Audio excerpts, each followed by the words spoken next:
네, 이번 강의는 제 5장 증권 가격의 산출이 되겠습니다.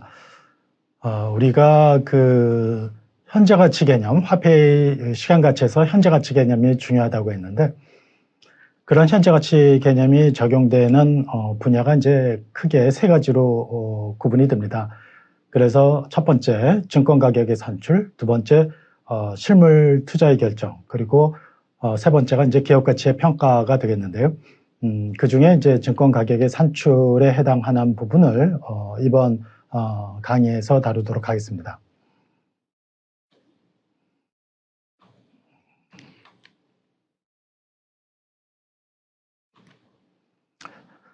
지난 시간에 그 세 개 분야를 간단하게 먼저 설명을 했죠. 그래가지고 오늘 이번 강의에 그 구체적인 첫 번째 분야를 다루는 건데요. 지난 학습 내용을 리뷰를 해보겠습니다. 현재 가치가 중요한 그 개념이고, 이것이 이제 재무관리 전반에 걸쳐 적용이 된다. 그런데 그 산출 시기의 구조를 보면은 현재 가치는 분수값의 구조를 갖는다 이거예요. 분수값은 뭐뭐로 구성되어 있습니까? 분자와 분모로 구성되어 있지 않습니까? 그래서 분자에 해당하는 것은 현금 흐름이고, 그 다음에 분모에 해당하는 것은 이제 할인율이다 이거예요. 그래서 현금 흐름과 할인율을 통해서 현재 가치를 구하는 것이 이제 중요하죠. 첫 번째 그 분야가 주식의 균형 가격을 산출하는 것인데요. 주식은 갖고 있으면 배당을 받게 되니까, 배당이라는 현금 흐름이 들어오니까 그것을 할인해서 현재 가치로 구하면은 주식의 균형 가격이 된다는 겁니다. 그 다음에 채권의 균형 가격은 채권을 갖고 있게 되면은 이자와 원금을 받게 되지 않습니까? 그래서 이자와 원금을 분자의 현금 흐름으로 보고 분모의 할인율을 적용을 해서 현재 가치를 구하면은 채권의 균형 가격이 된다라는 얘기입니다.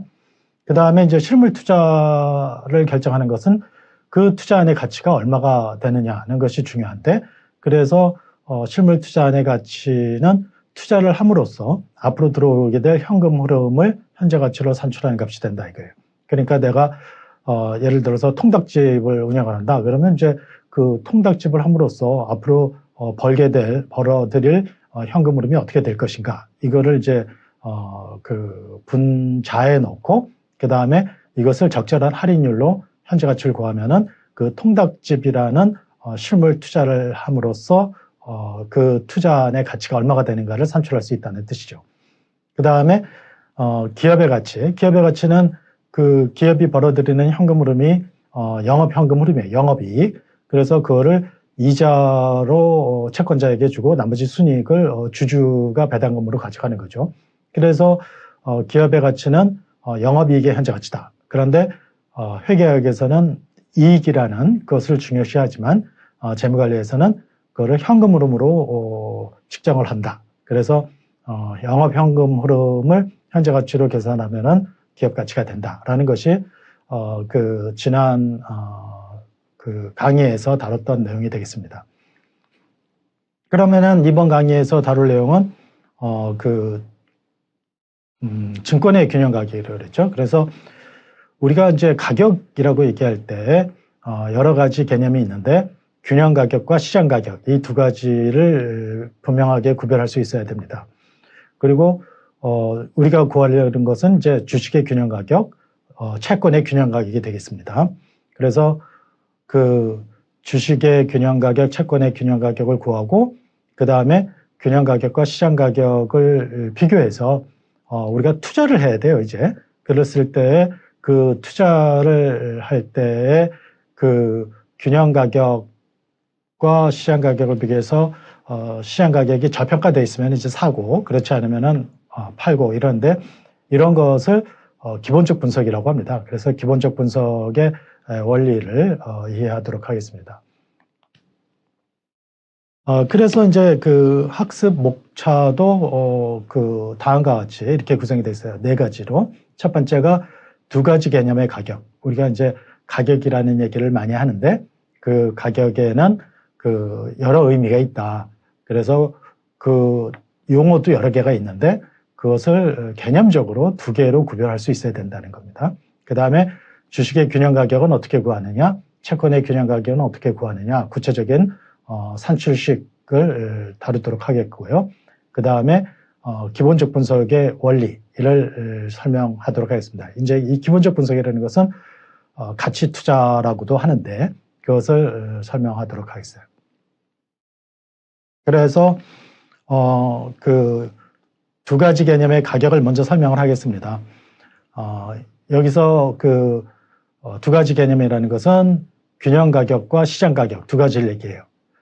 그런데 균형 가격이라는 말은 개념은 두 가지밖에 없는데, 그러니까 균형 가격, 시장 가격 두 가지 개념밖에 없는데 용어는 많아요. 지칭하는 용어가. 그래서 처음 공부하는 학생들이 그것을 많이 헷갈리게 됩니다. 그 단어를 외워가지고 그 접근을 하다 보면은 헷갈릴 수밖에 없어요. 그래서 그거를 그 균형 가격이라고 해도 그것을 내재 가치라고도 하고 또 균형 가치라고도 하고요. 이런 것은 개념적으로 미래의 현금 흐름을 현재 가치로 할인한 값입니다. 이렇게 그 미래의 현금 흐름을 현재 가치로 할인하는 구조는 똑같은데 적용되는 그 모형이 좀씩 달라요. 그러다 보니까 이론적 모형이 여러 가지가 있습니다. 그래서 하나의 이론적 모형으로 단일의 값이 나오면은 그 다 같이 사고 다 같이 팔고 이럴 거 아닙니까? 그런데 이론적 모형도 이런 모형이 있고 저런 모형이 있다 보니까 이런 모형으로 구한 값과 저런 모형으로 구한 값이 조금씩 다르죠. 그러다 보니까 어떤 사람은 똑같이 분석을 해도 팔고 어떤 사람은 사고 이렇게 되는 거죠. 그래서 이론적 모형을 이용해서 산출하는 것이 바로 균형 가격 내재 가치인데 그러다 보니까 이론적 가치라고도 합니다. 이론 가격이라고도 하고 재무관리에는 이제 여러 가지 가격 결정 모형이 있습니다. 그래서 뭐 자본자산 가격 결정 모형, 또 우리가 이제 앞으로 공부하겠지만 옵션 가격 결정 모형, 그 여러 가지가 있는데 이때의 가격 결정 모형이라고 할 때의 그 가격이라는 것은 균형 가격, 또 내재 가치, 또 이론 가격 이런 것을 말합니다. 이런 이론적 모형으로 구한 것과 달리 시장 가격이라는 것이 있는데 이게 시장의 수요와 공급의 관계에서 형성된 가격을 말합니다. 그러니까 시장의 그 수요와 공급이 수요가 많으면 가격이 오르고 공급이 많으면 가격이 떨어지는 게 경제학에서 배운 수요의 법칙, 가격의 법칙 아닙니까? 그랬을 때 이것에 의해서 형성된 가격, 그것이 시장 가격이에요. 이것도 또 시장 가치라는 말로도 써요. 그러니까 이것은 벤자민 그레이엄이 벤자민 그레이엄은 이제 워런 버핏의 스승이에요. 그래서 이 사람은 가치 투자의 창시자라고 하고 그것을 꽃피운 사람이 워렌 버핏이기 때문에 워렌 버핏은 가치 투자의 대가라고 하죠. 그래서 벤자민 그레이엄은 뭐라고 얘기했냐면은 가치와 가격을 구별할 수 있어야 된다라고 얘기했습니다. 그래서 그 가치라는 것은 균형 가격을 얘기하는 거고요. 가격이라고 얘기하는 것은 시장 가격이라고 얘기합니다.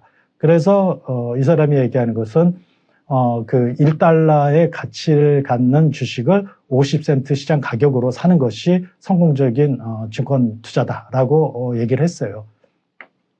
그래서 여러 그 용어로 구별이 여러 용어가 혼용돼서 구별이 쉽지 않아도 그 개념적으로는 쉽게 구별할 수 있죠. 이론적 모형으로 구한 것과 그리고 시장에서 형성된 가격.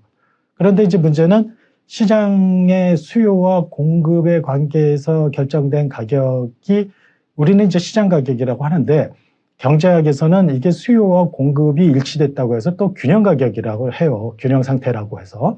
그래서 경제학을 공부하면서 균형 가격이라는 용어를 여기다 그대로 쓰면은 안 돼요. 재무관리의 자산가격 결정이론에서 얘기하는 균형 가격은 이론적 모형을 구하는 거고 그 경제학에서 얘기하는 균형 가격은 우리가 말하는 시장 가격에 해당이 됩니다.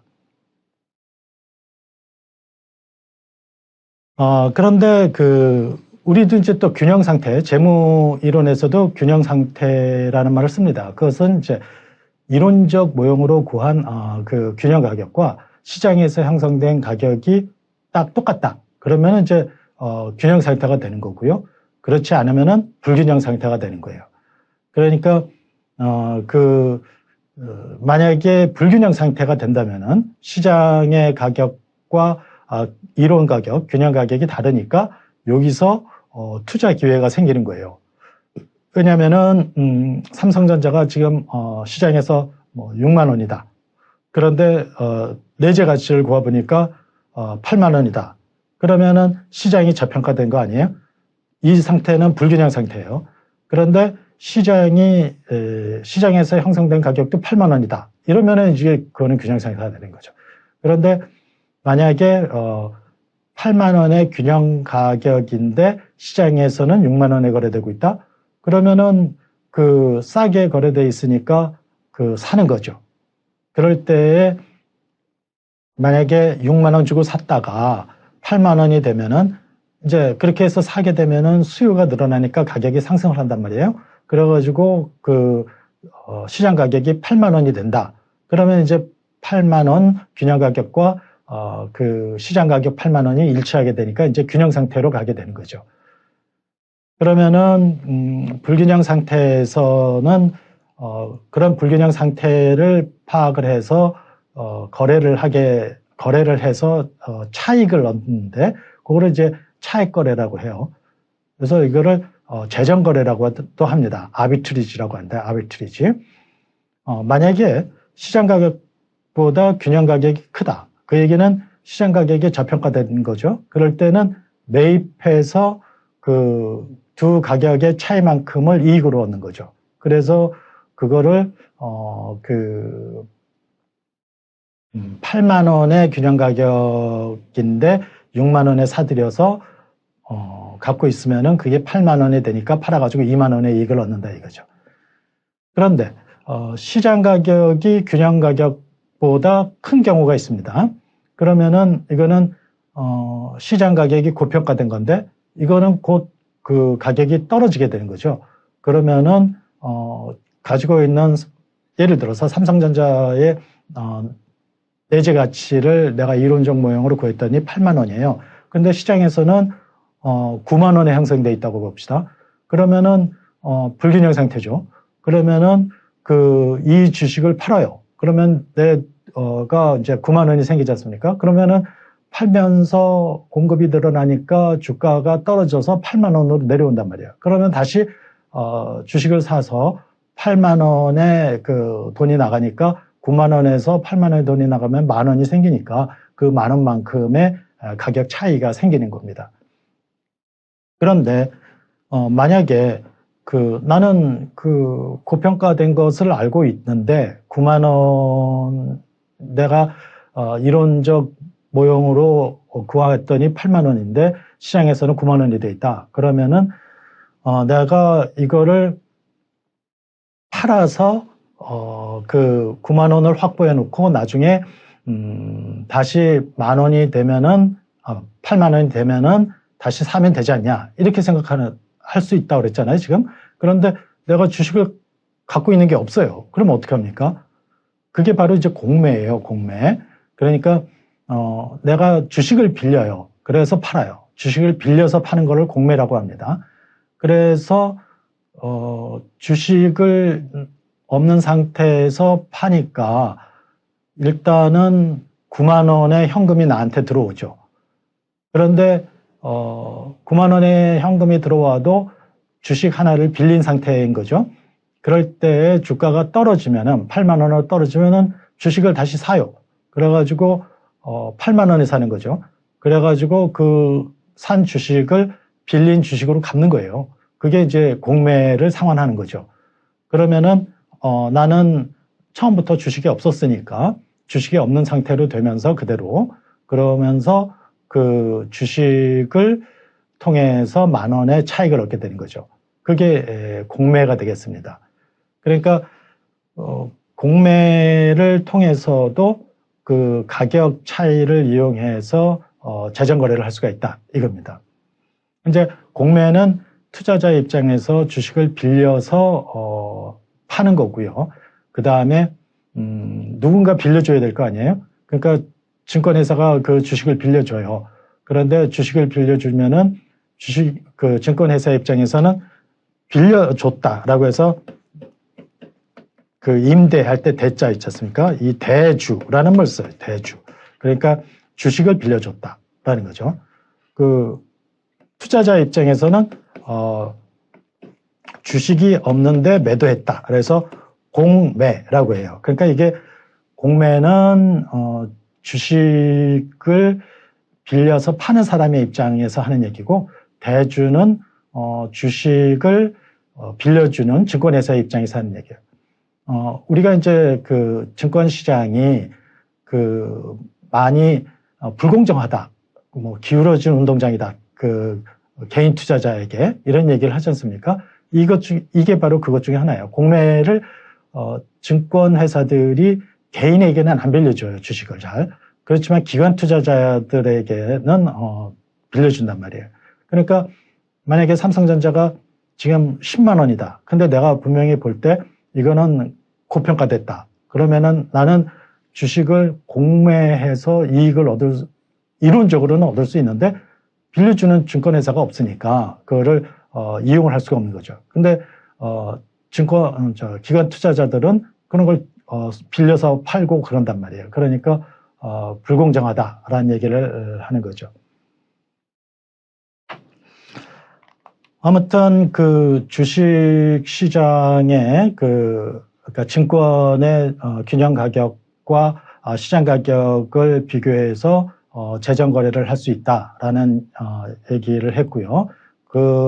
그것을 통해서 균형 가격과 시장 가격의 차이만큼의 차이익을 얻을 수 있다. 재정 거래를 통해서 이런 얘기를 했습니다.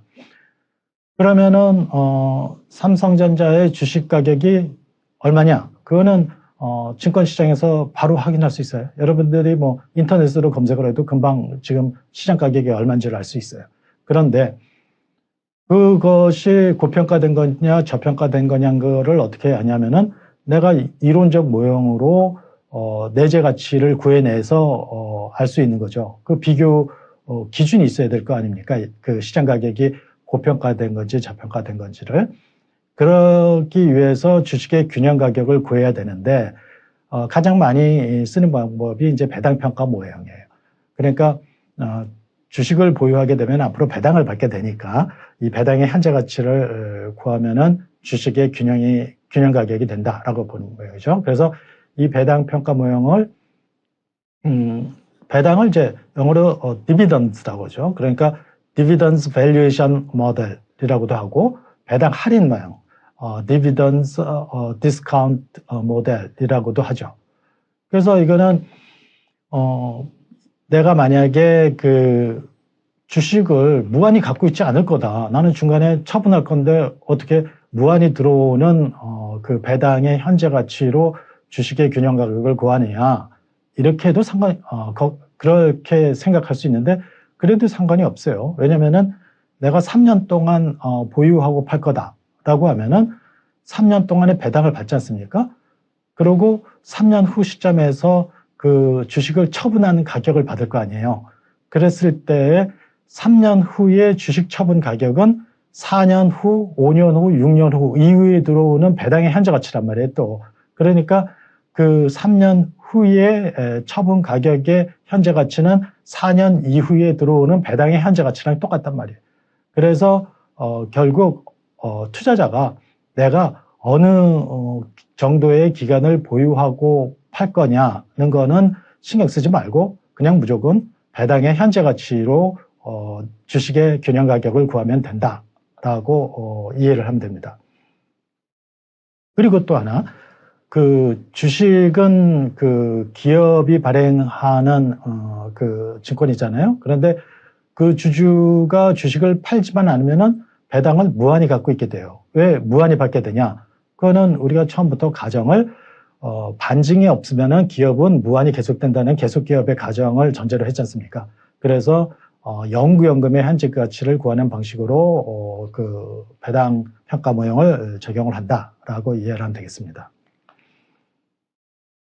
자, 그러면은 그 주식의 균형 가격을 구하려면은 배당의 현재 가치를 구해야 된다라고 했는데, 그 배당의 현재 가치는 분자의 배당이라고 했고요.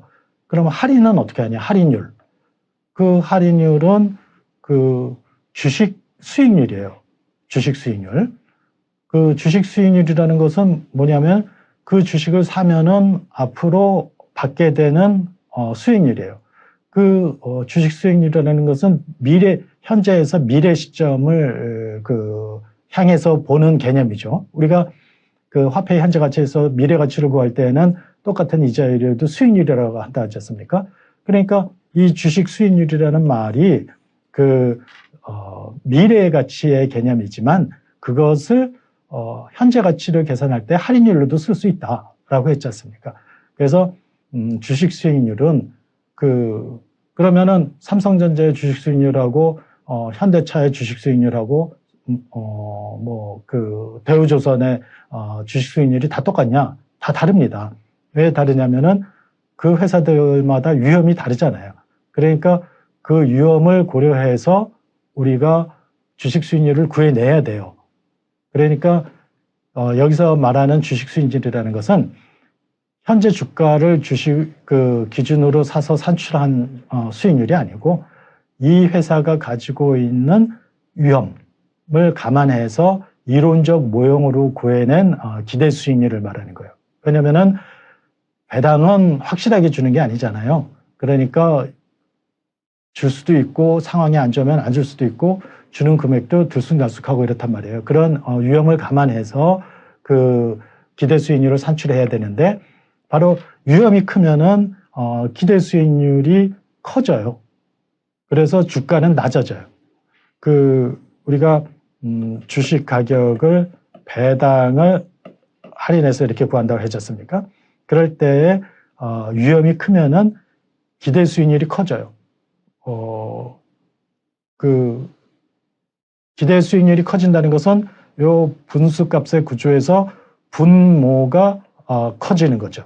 분모가 커지면은 이게 그 배당이 일정한 상황에서 분모가 커진다면은 분수값은 작아지잖아요. 그래서 주식 가격은 낮아지는 겁니다. 그러면은 결국 그 회사의 위험과 그 회사의 위험을 반영한 기대 수익률을 구해내는 게 관건이겠네요. 그렇죠. 그게 관건이에요. 그게 바로 위험과 기대 수익률의 관계를 설명하는 게 이제 CAPM인데 나중에 뒤에서 다루도록 하겠습니다만, 그래서 이 CAPM을 만들어낸 때에 관여한 사람들이 한 4명 정도가 있겠네요. 그래서 그 사람들이 다 노벨상을 받았어요. 그래서 포트폴리오 이론을 만들어낸 마코비츠부터 해서 그것을 CAPM으로 발전시킨 샤프, 린트너, 모신, 이 세 사람이 다 노벨상을 받았죠. 모신은 노벨상을 못 받았습니다. 참. 모신은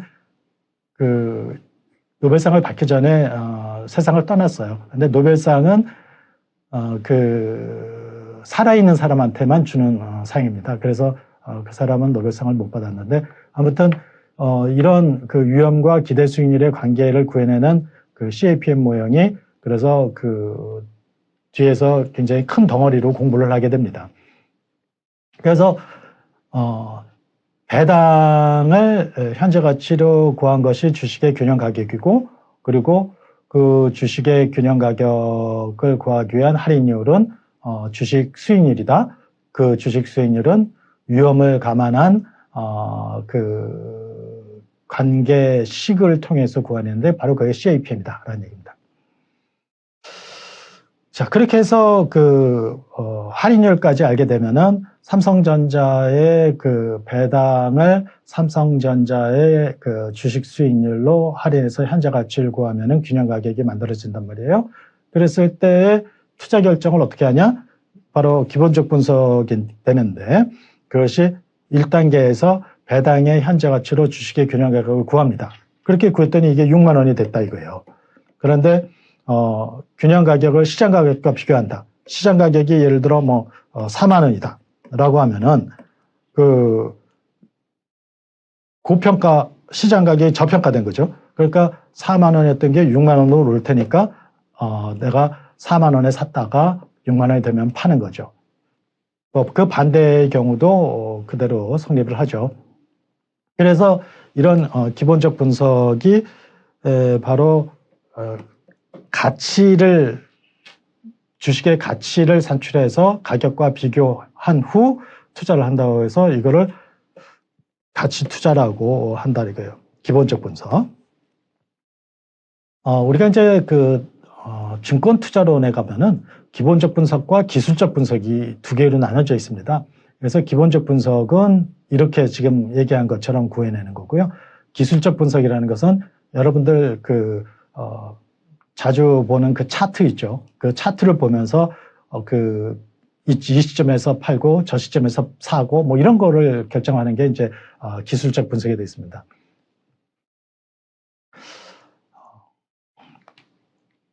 그러면은 배당 평가 모형 알겠다 이거예요. 배당을 현재 가치로 구하는 거 알겠는데 그러면은 구체적으로 어떻게 구하느냐?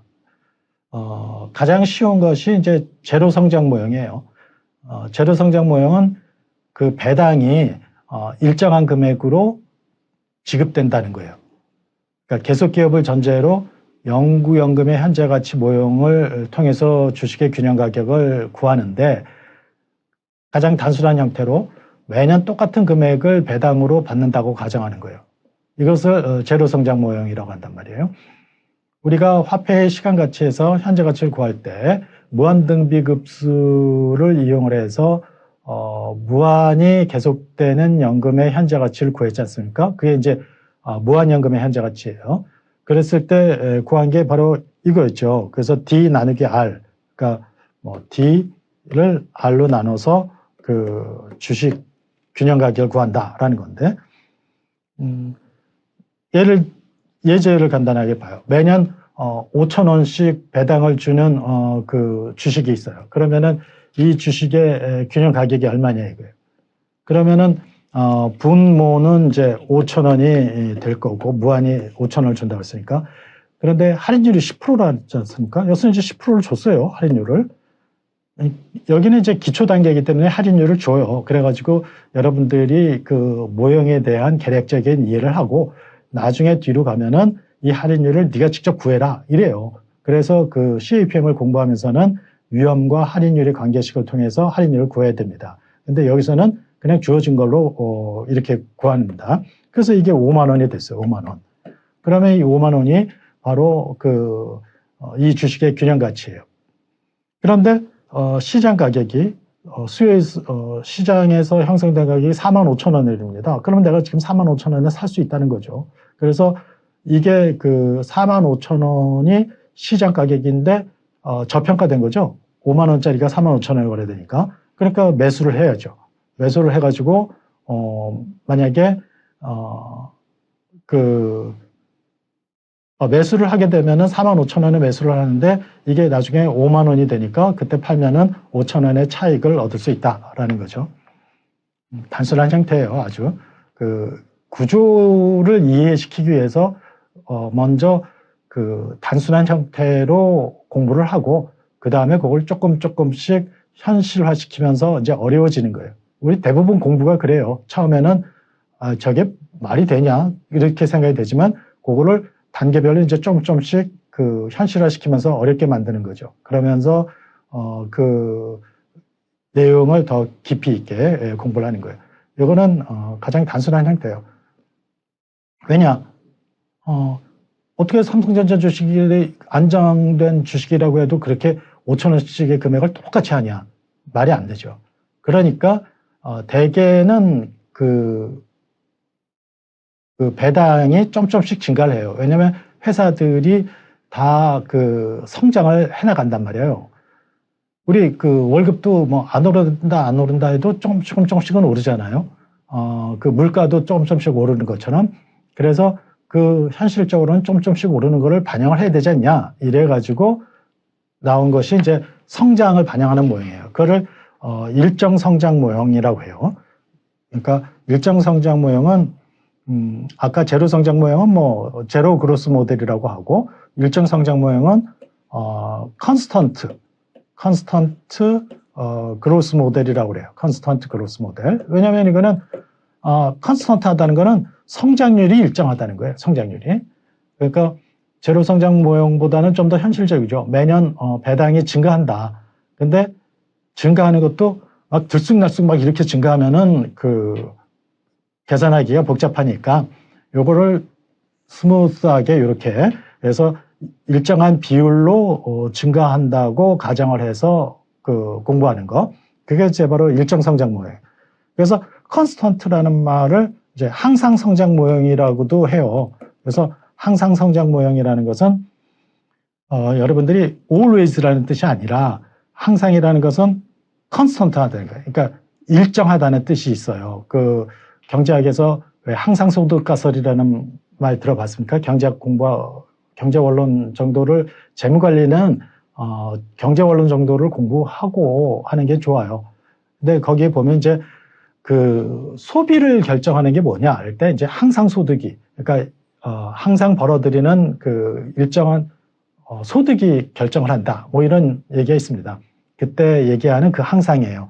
그러니까 이게 한자를 우리가 이제 공부를 잘 안 하는 세대다 보니까 이 항상이라고 생각을 하니까 영어로는 always를 생각하기 쉬운데 그래서 일정 성장 모형, 항상 성장 모형.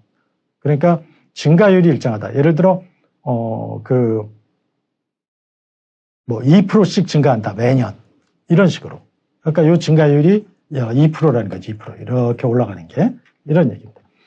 그래서 이렇게 무한등비급수를 통해서 매년 일정한 비율로 성장하는 무한연금의 현재 가치를 구하면 어떻게 되냐?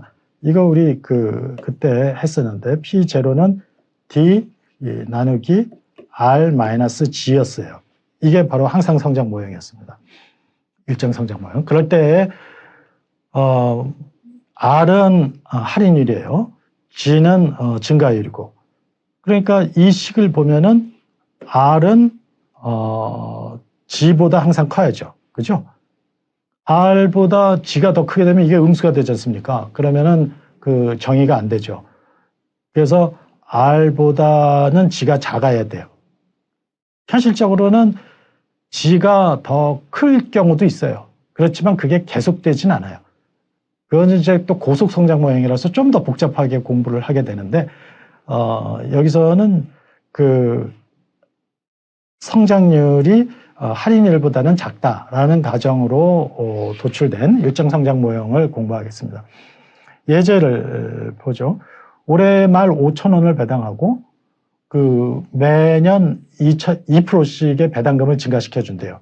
그러니까 올해 5,000원을 배당을 하고 그 다음에는 5,000원에 2%가 증가되면 100원이 증가한 거예요. 그러니까 올해 말에는 5,000원, 내년 말에는 5,100원, 그리고 후년 말에는 5,100원에 또 1.02를 곱한 2%의 증가가 반영된 금액, 이런 식으로 계속 증가해서 배당을 해주는 주식이에요. 그럴 때에 이런 주식이라면은 균형 가격이 얼마냐? 그래요. 단 할인율은 10%랍니다. 그러면은 여기서 여기가 10%라고 했고 여기가 2%라고 그랬으니까 분모가 이제 8%가 되겠네요. 그렇죠? 그러니까 0.1 빼기 0.02. 여기 0.2가 아니고 여기 0.0이에요. 0.02. 0.02. 0.02 하고 5,000원. 이렇게 하면은 62,500원이 나와요. 62,500원. 그런데 이 회사의 이 주식의 시장 가격이 65,000원으로 되어 있답니다. 시장 가격이. 그러면 이게 65,000원이 고평가된 거죠. 그러니까 65,000원이 곧 62,500원으로 떨어진다 이거예요. 그러니까 고평가가 되어 있으니까 이 주식을 매도해라. 그러는 거죠. 그래서 매도하는 형태의 재정 거래를 하게 되는, 차익 거래를 하게 되는 거죠.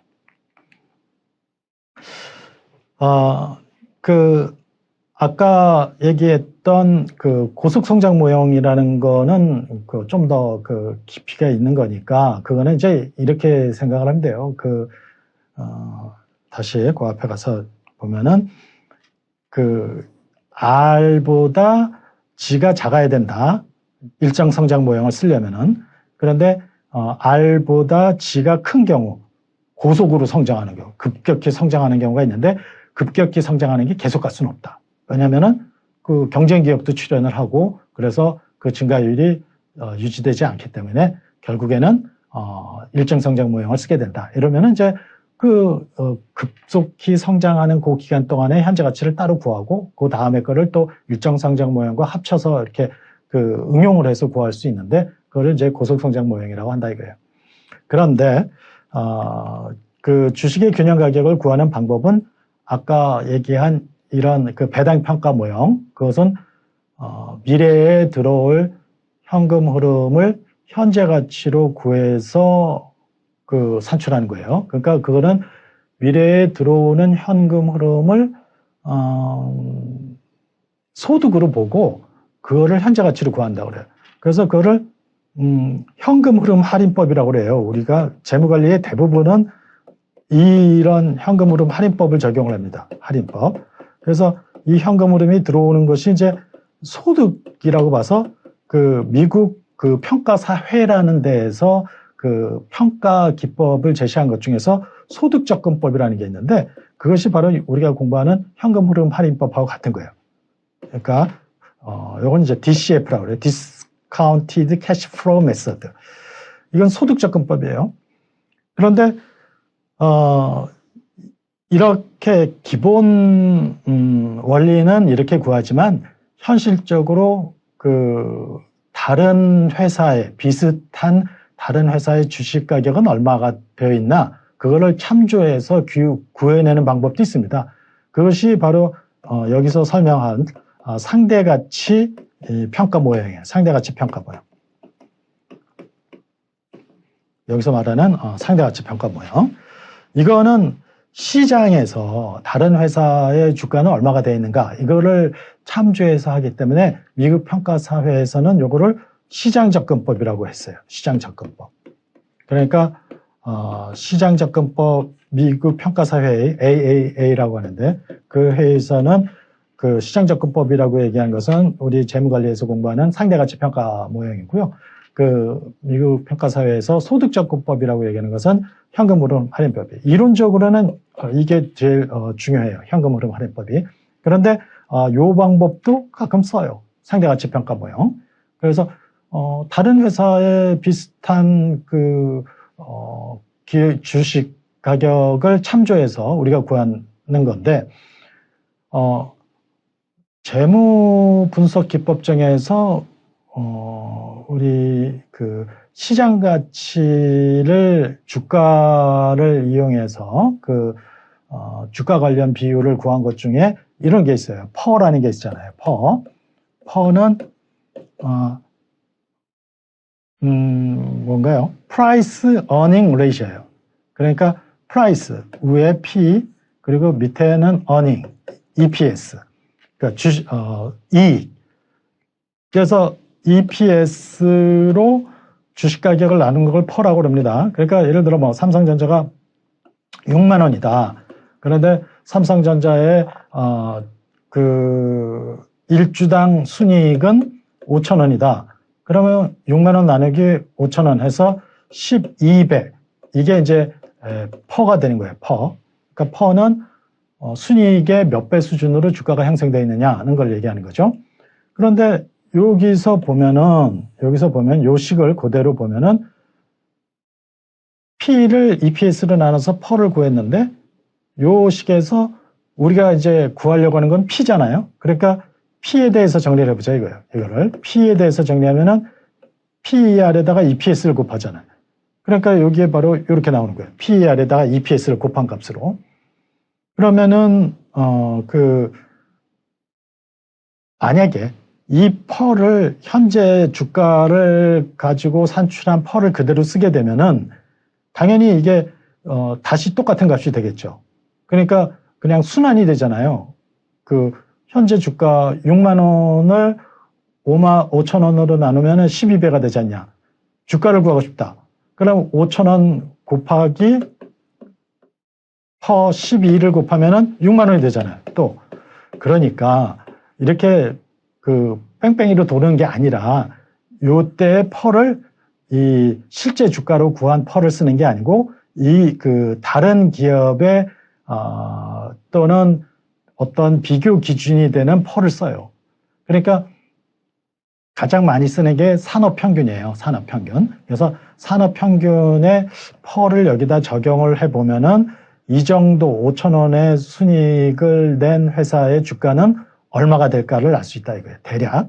그래서 예제를 가지고 보충적으로 이해를 해봅시다. 퍼가 15래요. 15. 그런데 가나기업의 EPS가 4천이다 라고 추정이 된대요. 그러면은 가나기업의 EPS가 4천이면은 4천 원의 그 순이익을 올리면은 퍼가 15니까 곱하기 15로 해서 6만 원이 경영 주가가 된다라고 보는 거예요. 이게 바로 상대가치 평가 모형이에요. 그래서 만약에 이렇게 나온 6만 원이 그 시장 가격과 비교했을 때 더 크냐 작냐에 따라서 이제 사고 파는 거를 결정하는 거죠. 그 배당 평가 모형과 그 다르죠. 그러니까 이 상대가치 평가 모형은 현재가치 개념을 적용한 게 아니에요. 그러니까 그 현재가치 개념을 이용한 그 기본 그 줄기에서는 옆으로 비껴 있는 거지만 이것도 많이 쓰는 방법이기 때문에 주식의 균형 가격을 산출하는 방법으로 소개를 하는 겁니다. 그렇게 이것도 이제 균형 가격을 구하는 이론적 모형에 여러 가지가 있다고 했지 않습니까? 그 현금 흐름 할인법도 있고 여기에 상대가치 평가 모형도 있고 그러니까 현금 흐름 할인법을 적용한 사람은 주식의 균형 가격을 뭐 얼마로 보고 6만 원으로 봤는데 상대가치 평가 모형으로 한 사람은 7만 원으로 나왔다. 이럴 수도 있죠. 그러니까 어떤 사람은 6만 5천 원으로 시장 가격이 형성되어 있다고 하면은 그 배당 평가 모형으로 구한 사람은 이건 고평가된 거니까 판다고 하고 그 다음에 그 상대가치 평가 모형으로 구한 사람은 6만 원으로 돼 있다. 그럼 6만 5천 원이면은 얘기 다시요. 그 상대가치 평가 모형으로 했더니 6만 원이 됐고 시장 가격은 6만 5천 원이다. 라고 해봅시다. 그리고 그 이론적 그 현금 흐름 할인 모형, 배당 평가 모형으로 자, 요게 배당 평가 모형으로 구한 거 가격이고요. 요게 지금 말한 상대가치 평가 모형으로 구한 가격이에요. 그런데 시장 가격은 뭐 정해져 있는 거 아니에요. 그러면은 그 상대가치 평가 모형으로 구한 사람은 이게 6만 원짜리인데 시장에서 6만 5천 원에 거래되고 있네. 그러니까 파는 거고 고평가됐으니까. 배당 평가 모형으로 평가한 사람은 이론적 모형이 7만 원인데 그 시장 가격은 6만 5천 원에 저평가됐네. 이래서 사는 거죠. 그러니까 기본적 분석을 적용한다고 해도 어떤 평가 모형을 적용하느냐에 따라서 그 사고 파는 그 방향은 달라질 수가 있다라는 얘기입니다. 자, 이제 주식의 균형 가격은 설명을 했고요. 이번에는 이제 채권의 균형 가격을 설명하도록 하겠습니다. 채권도 마찬가지로 미래에 들어올 현금 흐름을 현재 가치로 구하는 거예요. 그런데 미래에 들어올 현금 흐름이라는 게 채권의 경우에는 이자와 원금이지 않습니까? 그런데 이자와 원금은 그 배당은 불규칙적이지만 채권의 이자와 원금은 확정적이에요. 왜냐하면은 그 채권은 액면 금액이 있어요. 그래서 만기가 되면은 얼마를 준다라는 그 액면 금액이 있습니다. 이걸 이제 보통 페이스 밸류라고 해서 F로 표시를 하고요. 그 다음에 액면 이자율이 있습니다. 그 액면에 표시되어 있는 이자율인데 액면 금액의 몇 %를 이자로 주겠다라고 해서 뭐 이거는 액면 이자율, 약정 이자율, 뭐 표면 이자율 이런 여러 가지 말 써요. 뭐 영어로는 뭐 쿠폰 레이시라고도 하고. 그래서 이 액면 이자율이 그 액면 금액이 곱해지면은 매 기간마다 얼마의 이자를 줄지가 정해지는 거죠. 또 하나 채권은 만기가 있지 않습니까? 그러니까 만기가 되면은 그냥 그 원금을 돌려주고 채권은 끝나는 거예요. 만기가 되면. 그래서 이런 용어들이 있어서 요 개념에 의해서 채권에서 들어올 현금 흐름은 이자와 원금인데 그게 정해진 금액이 된단 말이에요. 그러니까 들어올 이자와 원금이 정해져 있으면은 주식보다는 그 위험이 적은 거죠. 그런데 이제 채권의 종류는 그 세 가지가 있습니다. 그래서 어떤 게 있냐면은 이표채, 할인채, 영구채 이렇게 써요. 그러니까 이표채는 만기까지 이자를 지급하다가 만기 시점에서 원금을 상환하는 채권이에요. 알겠죠?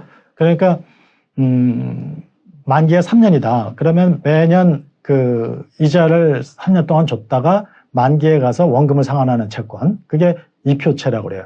이자부 채권이라고도 하고 영어로는 쿠폰 본드라고 그래요. 쿠폰 본드. 그래서 왜 이제 쿠폰 본드라고 하냐면은 그 채권의 경우에는 이렇게 원체 몸뚱아리가 있고 요 옆에 이렇게 쿠폰이 붙어 있어요. 그래서 요 쿠폰을 띄어서 갖고 가면은 이자를 줘요. 그래서 요거를 쿠폰 레이트, 그 약정된 이자율을, 그리고 요런 쿠폰이 붙어 있다고 해서 쿠폰 본드라고 합니다. 그리고 할인채는 이게 없어요, 아예. 그냥 요것만 있어서 만기가 되면은 원금만 딱 돌려주는 거예요. 그러니까 100만 원인 할인채다. 이러면은 3년이 만기고, 그럼 3년 후에 100만 원을 딱 주는 거예요. 그러니까 지금 거래되는 게 만기가 될 때까지 거래되는 가격은 항상 100만 원보다 낮은 가격으로 거래되죠. 그래서 그걸 할인채라고 하는 거예요. 그 다음에 영구채가 있습니다. 영구채는 그 만기가 없고 무한히 이자만 지급하는 채권이에요. 우리나라에도 이제 이게 도입이 됐어요. 옛날에는 우리나라에는 없었는데 그 도입이 돼서 기업들이 무한히 이자만 지급하는 채권을 발행을 해요. 왜냐면은 이거는 어떤 면에서 그 인기가 있냐면은 그러니까 이 기업들은 이자만 주면 되니까 좀 안정적으로 자금을 쓸 수 있는 거고, 채권자들은 그냥 그 맡겨놓고 있으면은 연금처럼 계속 받게 되니까 편한 거죠. 그래서 이런 세 가지 종류의 채권이 있습니다. 그래서 이제 예제를 봅시다. 이표채가 있어요. 그래서 액면이 10만 원이고 액면 이자율이 5%예요. 근데 만기는 2년 남았답니다. 그러면 이 채권의 균형 가격은 얼마냐 이거예요. 채권의 균형 가치를 구할 때 할인율, 이 할인율도 이제 채권 수익률이에요. 근데 여기서는 이제 줍니다. 10%로. 그러면은 그냥 주어진 할인율을 쓰면 되는 거죠. 그러면 이자의 한자 가치는 5%라니까 액면 이자율이 5,000원을 2번 받을 거 아닙니까? 그러니까 5,000원을 한 번 할인한 거, 그 다음에 2번 할인한 거, 요거를 더하면은 이제 8,677원이 돼요. 원금은 10만 원인데 2년 후에 받으니까 2번 할인한 82,645원이 되죠. 요 두 개를 합치면은 채권의 균형 가격이 되는 거예요. 그래서 91,322원. 이게 채권의 균형 가격이에요. 할인채를 생각해 봅시다. 할인채는 이자가 없으니까 액면 10만 원인 할인채 균형 가격은 얼마냐? 그러면은 요 82,645원. 요것만이 채권 가격이 되는 거죠. 영구채가 있다 그러고요. 그 10만 원의 액면인데 액면 이자율은 5%라고 그랬죠. 그러니까 매번 5,000원씩을 배당을 해주는 거예요. 언제까지? 무한히. 그런데 그것을 무한연금의 현재 가치를 계산할 때는 할인율을 10%로 0.1로 그냥 나누면 되죠. 그러니까 이거는 5만 원이에요. 이런 영구채는.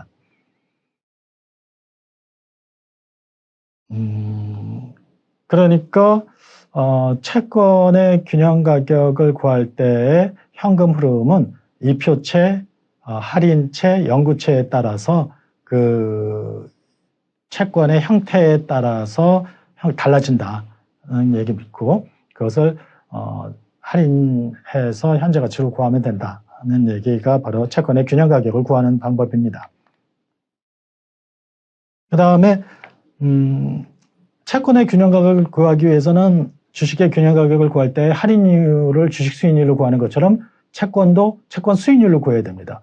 그러니까 예를 들어서 아까 그 이자를 5,000원 두 번 받는다고 했고 만기에 10만 원 이렇게 받는다고 그랬죠. 그럴 때 채권 가격을 10%로 한다고 했는데 채권 가격을 구하기 위해 10%라고 아까 했죠. 그러면은 5,000원 나누기 1.1 그리고 5,000원 나누기 1.1의 제곱 그리고 만기에 10만 원 받는 거 10만 원에 1.1의 제곱 이렇게 하면은 바로 채권의 균형 가격이 나온단 말이에요. B0 이렇게 표현해요. 아까 그게 얼마였죠? 여기 있죠. 91,322원 91322 91322예요. 이렇게 그럴 때 요 10%는 아까 줬습니다. 그런데 이것도 사실은 어떻게 구해지는지 그 과정을 알아야 돼요. 이 채권 수익률을 결정하는 요인이 4가지가 있습니다. 4가지. 그래서 첫 번째는 자본의 한계 생산선이에요. 이거는 MPC라고 그래요. MPC. Marginal Productivity of Capital.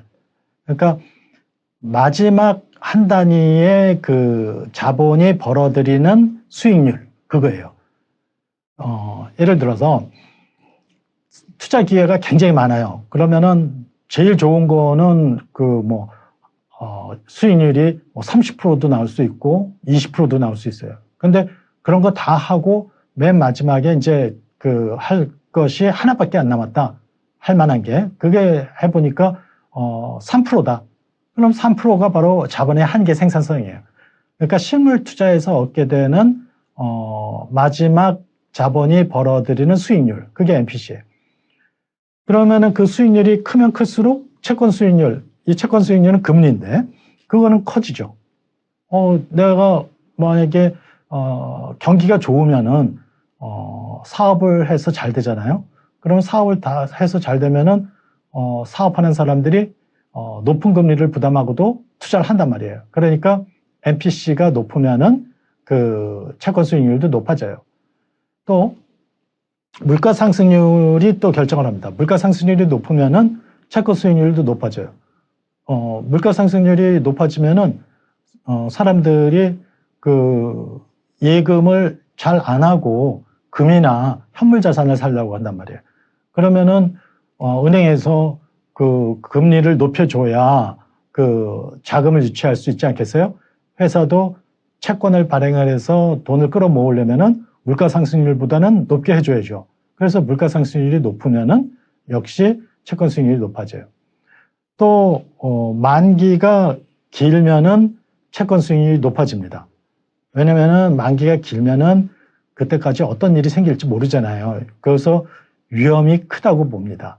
그래서 2년짜리 만기의 채권 수익률보다는 3년짜리, 5년짜리 채권 수익률이 더 높아요.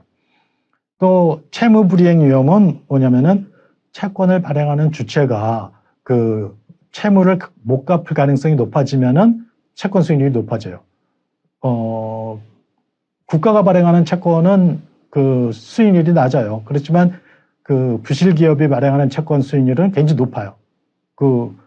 높게 해줘야 사람들이 살지 않겠어요? 위험함을 감수하고도. 그래서 바로 요 4가지 요인이 바로 채권 수익률을 결정을 하게 됩니다. 그래서 이 4가지 요인에 의해서 결정된 것이 10%가 된 거예요. 네?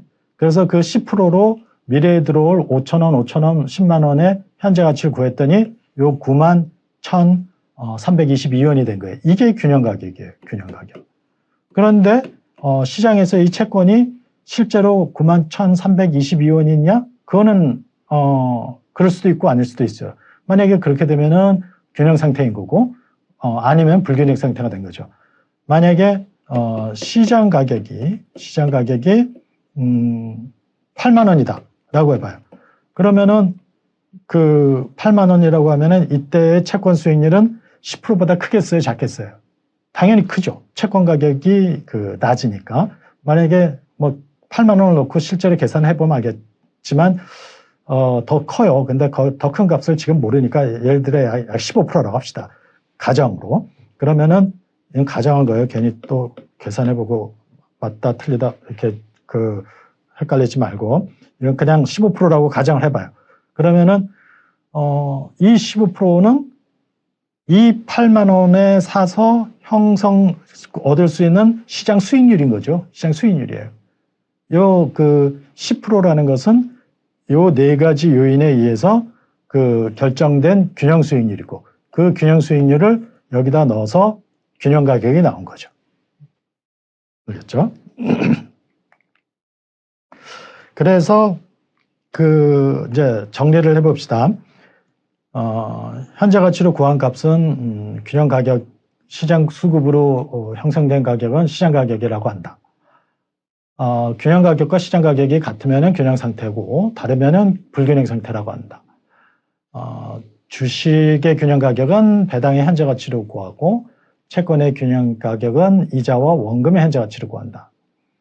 이렇게 균형 가격을 구한 후 그거를 시장 가격과 비교를 해서 매입, 매도를 결정을 하는 것이 바로 기본적 분석 또는 보통 우리가 얘기하는 가치 투자라고 합니다. 가치 투자. 그래서 이렇게 해서 이제 이번 증권 가격의 증권의 균형 가격을 산출하는 그런 원리를 설명을 했고요. 다음 강의는 그러면은 뭐가 되겠습니까? 실물 투자가 되는 거죠. 우리가 이론적으로 화폐의 시간적 가치에서 현재 가치가 중요하고 현재 가치가 적용되는 대표적인 분야가 증권 가격의 증권의 균형 가격을 구하는 거, 그 다음에 실물 투자를 평가하는 거, 그리고 기업 가치를 평가하는 거라고 그랬어요. 근데 다음 시간에 이제 실물 투자의 평가를 다루도록 하겠습니다. 실물 투자의 평가 방법은 이제 자본 예산이라는 말로 써요. 자본 예산. 그래서 자본 예산의 절차를 이해하고 투자안의 경제성을 분석하는 그런 기법도 또 여러 가지가 있어요. 어떤 이론 모형이 하나만 있으면 공부하기 좋을 텐데 사실은 가정을 어떻게 하냐에 따라서 결과가 달라져서 여러 가지 기법이 존재를 합니다. 여러 가지 실물 투자의 경제성 기법을 공부하도록 하고 그 다음에 기법들의 특징 그리고 어떤 장점을 갖고 있고 어떤 단점을 갖고 있는지 그런 내용을 설명하도록 하겠습니다. 자, 이번 강의는 이것으로 마치도록 하겠습니다.